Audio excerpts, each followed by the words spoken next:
Mr. Anderson. Yeah? It's been a long time. Yeah, it has. Look, I think we should fight now. This conversation is getting boring. Okay.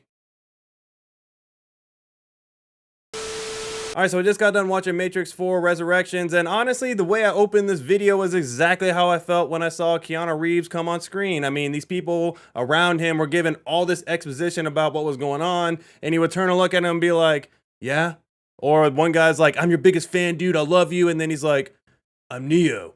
I mean, it was just really funny. He just kind of gave these epic one-liners and that was it. All right, to give some of my thoughts about Matrix Resurrections is it's overall a pretty slow movie. I mean, they probably could have removed about 30 minutes worth of things and the movie would have probably been just fine. The plot essentially revolves around it just being more Matrix again. If you remember how Matrix Revolutions ended, essentially we lost Neo and Trinity, and then there's a peace between the machines, and this goes way far into the future, and that's kind of where we pick up. The reasons why they bring back Neo and Trinity is kind of iffy, but I buy into it because I just wanted to see more Neo and Trinity on screen. By the end of the movie, I couldn't help but feel like, okay, the rest of the movie was kind of blah and okay, but the final resolution was actually really cool. See, that's exactly what this movie was designed to do. It was designed to get you reintroduced to the Matrix, get you understanding what's going on, because it's been over a decade since the other movies have come out, but ultimately we had to get to this finale so that way we could set up more movies that are going to tell new stories, hopefully. Surprisingly, there's only a couple of returning characters outside of Keanu Reeves and Carrie-Anne Moss. I mean, I really thought they were going to introduce some of the other characters that we saw, but at least we got the couple that we did. My feelings on all the new characters is that they're all pretty forgettable because Neo and Trinity dwarfed them so much that all I wanted to see was what the heck was going to happen with Neo and Trinity, and everything else just really didn't matter. That's not an indictment on all the new characters because I think overall most of them did pretty good. I mean, I really thought that they had some charisma, but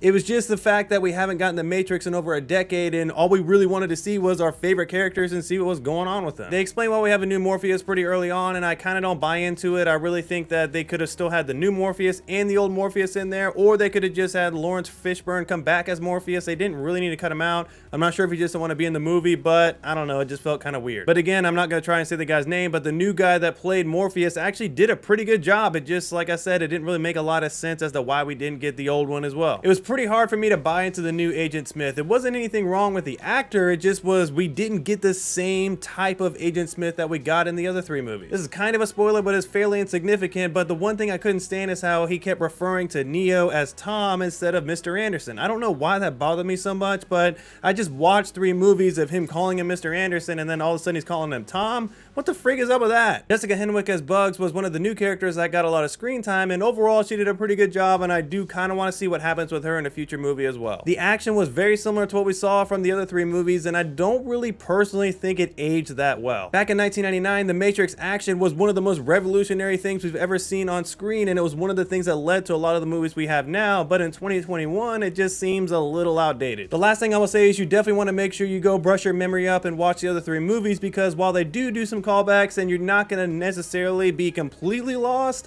I'm glad I did because I understood the movie much better and was able to give it a proper critique based on what I knew from the previous movies. This movie's not my favorite in the franchise. It's definitely better than 3, but ultimately is not nearly as good as 1 and 2. What do you think about this movie? Where does it rank in the franchise to you? Do you think it's the best movie in the franchise, or do you think it's the worst? Tell me down in the comments. Full spoiler review coming out in a few days, but thank you so much for watching this video, and we'll see you next time, Mr. Anderson.